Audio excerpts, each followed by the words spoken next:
The Iranian regime has a long and terrible history of using violence to suppress anti-government demonstrations. We've seen it on the streets since September, when the latest wave of protests began. But from behind closed cell doors, we have compiled accounts of something altogether more sinister: claims of sexual abuse and rape used as weapons of war to subdue and punish arrested women and instill fear in any others thinking of protesting too. Unrest that began when one young woman defied strict modesty laws on head coverings is now being suppressed by sexual violence. The accounts we're about to hear and the filming we are immediately about to show are extremely harrowing. It's the worst thing that you can experience in your life. You can get raped, you can get assaulted. It really is a weapon of power.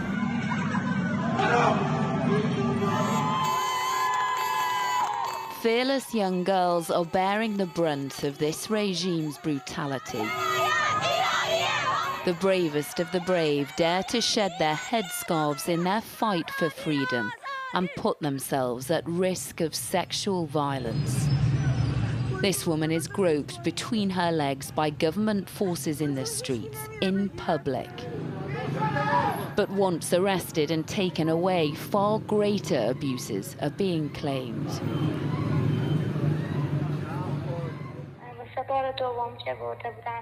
The second time they took me for questioning, they really wanted to scare me. Several women have given us their testimonies, but Zara is still inside Iran, so we are not using her real name. She was arrested for handing out flyers at a protest in October. Once in custody, she says she was sexually assaulted by an interrogations officer. He put his hand inside me. With his other hand, he was touching my breast. I kept shouting and screaming. Zara, are you okay? I'm not well at all. I think about it every night. Zara also had her bones broken. Other women in the prison suffered even more, she told me. There were 3 other women. 2 were raped. They were 18 and 17. Another woman was pregnant. She was beaten so badly, she lost her baby.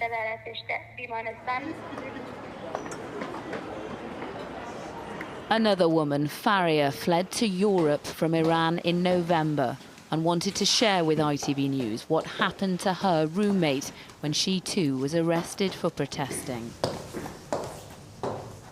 According to her doctor, she had internal bleeding because of the sexual assault, and the police and the government said to her mom to be quiet. And we shouldn't talk about it. She then played a voice message for me from the medic on duty the day her friend was taken into hospital by police. It explains what was written in her medical records. She confirms 100% that she's raped. The doctors called her mother. They weren't allowed to. But when they called her mother, she was stolen from the hospital because the police realized that she's coming for her. She was searching the hospital for 2 days and she wasn't there. Faria can never return home because of what she is brave enough to say. Sexual assault is not just for girls, women in jail. It's for men too. They will sexually assault you and it will tear you apart. It will break you. Like we all know, it will break. But still some people don't talk about it. I have to do this. The accounts and videos are as powerful as they are horrifying. Human rights organisations and lawyers have presented similar findings to ours to the United Nations and continue to gather evidence about sexual oppression. We have documented women and girls talking about facing harassment as well as assault at the time of arrest as well as during detention. Now that has included being groped, being threatened with rape. It has been quite gruesome in which that's been employed. And we're seeing the security forces employ that to really humiliate, degrade and deny women their rights. It has to end. Yet schoolgirls and women persevere, despite the threats of torture and death. But they desperately want more international support. They believe immorality lies not with a girl who uncovers her hair and protests, but with the government that arrests and abuses her for it.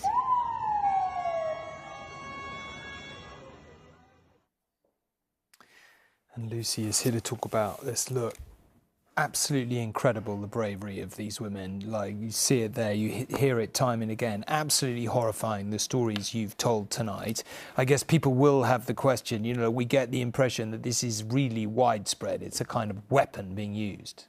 Now, Tom, we can get figures about the number of deaths since the protests began. We can find out how many people are being executed, but getting exact numbers about sexual violence is much, much more difficult. There's a great deal of fear and shame around it for victims and for victims' families. As you saw in my report, people are terrified of talking about it. Human rights organisations are stopping short of saying rape and sexual assault is happening systemically.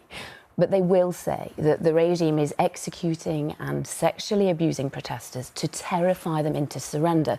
Now, what they want to find out is if these are orders from the regime to use sexual violence or if they are rogue individuals. Now, Iran's judiciary claims that it has ordered an inquiry into these allegations, but then simultaneously denying them. Now, this is an autocratic country, Tom. When I've spoken to these women, when I've met with these women, they see us, the media, the press, as their only way of informing the outside world about what is happening to them. The international community, including the UK, are condemning, of course, they continue to condemn what is happening. And the UN has ordered a fact-finding mission to happen inside Iran in the early part of this year. But human rights lawyers have told me that unless a gender-based violence group of experts is part of that, these hidden actions of the government will never get officially documented.